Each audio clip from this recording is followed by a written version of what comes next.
En ce jeudi, évidemment, il faut parler des marchés comme chaque jour sur Boursorama, mais des résultats trimestriels parce que ça vient de commencer, on l'a vu hier avec LVMH et aujourd'hui Sodexo.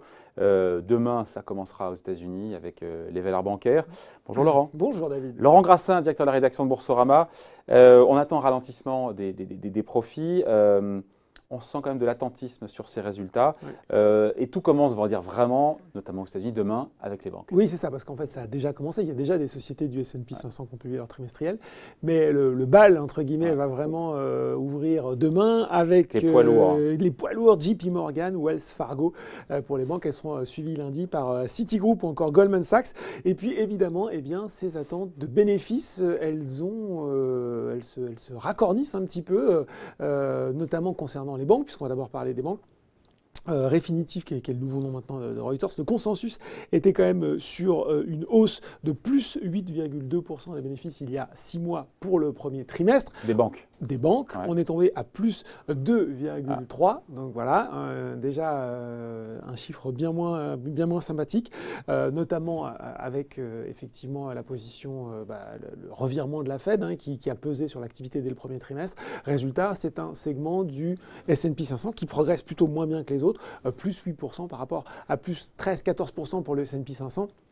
C'est un peu ce qu'on constate aussi, on en a parlé il y a 2 semaines sur le marché français au niveau bancaire. Ouais. Alors il n'y a pas qu'évidemment que les banques, il y aura aussi d'autres secteurs avec là encore des attentes de croissance bénéficiaire qui ont été largement rabaissées ou abaissées. Et oui, et c'est même pire que ça, c'est-à-dire que pour la première fois, on ne s'attend pas à des bénéfices qui croissent moins vite, mais même à des baisses de bénéfices. Et ça, c'est vraiment une première depuis le deuxième trimestre 2016. Voilà, on attend là aussi sur les deux agences qui récupèrent les consensus, qui compilent, merci David, les différents consensus d'analystes. On se retrouve avec FactSet qui s'attend à une baisse, recul de 4,2% des bénéfices des sociétés du S&P 500 au premier trimestre. Refinitiv, un petit peu moins pessimiste, moins 2,5 quand même. En plus, on se rend compte que par rapport aux autres trimestres, eh bien, on a un pourcentage plus élevé d'entreprises de l'indice S&P 500 qui ont abaissé la barre des bénéfices pour le premier trimestre. À noter quand même que cette baisse des bénéfices attendus se fait alors que les revenus, les chiffres d'affaires, l'activité, eux,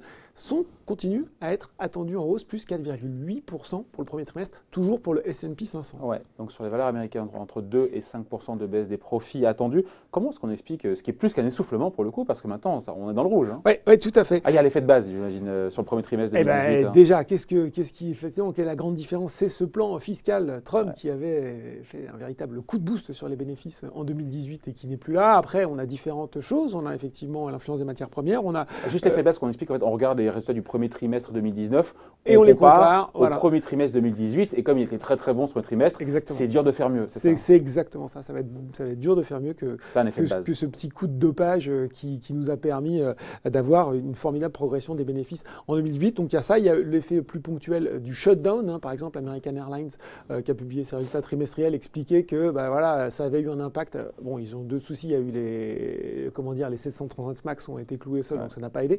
Mais notamment, il y a le shutdown. Il y a le fameux ralentissement économique dont on parle.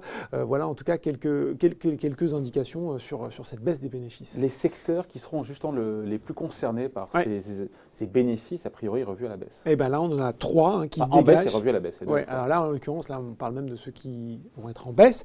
On a l'énergie, avec peut-être surveiller les résultats d'une grande compagnie comme ExxonMobil. Là, on attend 18 à 20% de baisse. On a les matériaux de base. On est entre 12 et 14% qui sont attendus de baisse des bénéfices. On va surveiller des sociétés comme Freeport-McMoRan, comme DuPont.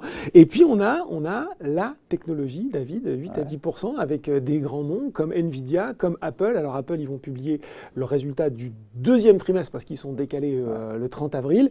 Avec, là aussi, on sait déjà qu'a priori, les revenus d'Apple devraient être en baisse. Samsung avait prévenu, alors c'est pas une société américaine, mais en tout cas dans la tech, pour expliquer que le contexte était moins favorable aussi et qu'il fallait s'attendre à des résultats du premier trimestre qui seraient un peu décevants. Il y en a quand même qui s'en sortent mieux.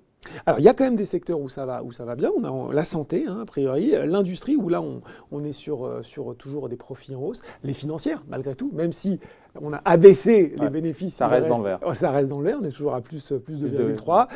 Et on est aussi sur l'immobilier. Donc tous les secteurs, on se rend compte qu'en fait que c'est très divers au sein du S&P 500, les différents secteurs ne se comportent vraiment pas tous de la même façon. Ouais.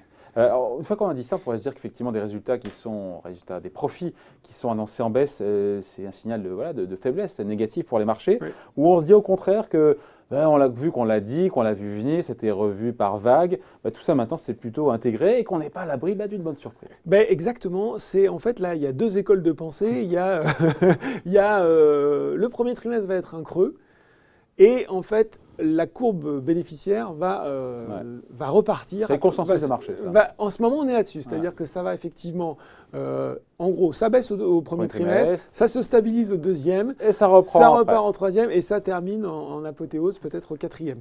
Et donc, vu qu'on est maintenant dans un contexte de marché relativement optimiste depuis quelques temps, c'est clairement ce qu'on est en train de jouer.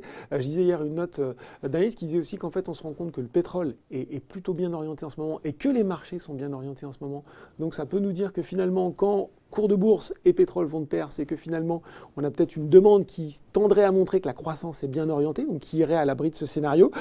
Certains sont allés chercher des raisons un petit peu plus spécifiques, des analyses qui pointent que de toute façon, les bénéfices battent les estimations moyennes de 3,2%. Donc au final, on pourrait être très légèrement positif sur ces... On va faire moins 3, moins 4, si on rajoute plus 3... Voilà, on arrive à plus 0,5 en gros, et on pourrait avoir des bénéfices qui au final, au premier trimestre, pourraient battre le consensus. Il y a beaucoup d'analystes qui disent aussi que les estimations ont tellement été revues en baisse ces derniers temps qu'au final, il ne sera pas compliqué de les battre, et qui disent que il y a 23 sociétés du S&P 500 qui ont publié jusqu'à présent, et sur les 23%, 83 ont battu les attentes. C'est un peu le standard à chaque fois, toujours à peu près 80% des boîtes qui battent... Voilà.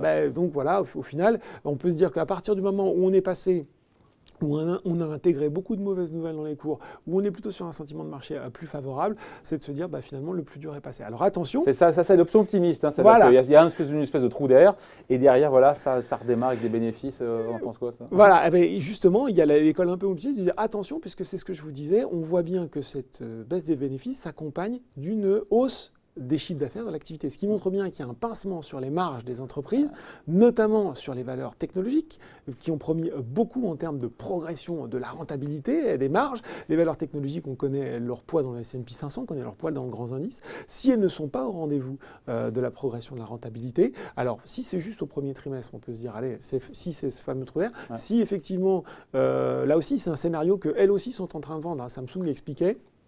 Puisqu'ils fournissent aussi beaucoup de semi-conducteurs. On sait que le secteur des semi-conducteurs a été très attaqué, qu'après ce tassement, ils voyaient une amélioration de leur activité tout au long de l'année. Si cette amélioration-là ne se confirme pas assez vite, là, on ne sera pas dans un scénario aussi optimiste et ça pourrait avoir des effets beaucoup plus importants, notamment sur les valeurs technologiques. Ouais. Alors, on parle de la technologie, mais en France, on a notre technologie à nous, c'est le luxe. Non, il fallait quand même terminer là-dessus. Le CAC, ce n'est pas non plus que le luxe, mais c'est une grosse partie, c'est le luxe. C'est une grosse partie du luxe, effectivement, puisqu'on parlons un peu de nos estimations à nous. Alors, on n'est pas sur le bénéfice, là, on est sur l'activité, mais on est quand même LVMH qui a publié hier, quand même premier gros acteur à publier ses résultats trimestriels. Et qu'est-ce qu'on a ? On a des ventes de 12,5 milliards d'euros qui battent les attentes. On a une croissance à taux de change et périmètre constant 11%, là aussi, supérieur aux 8,5, 8,15 attendus.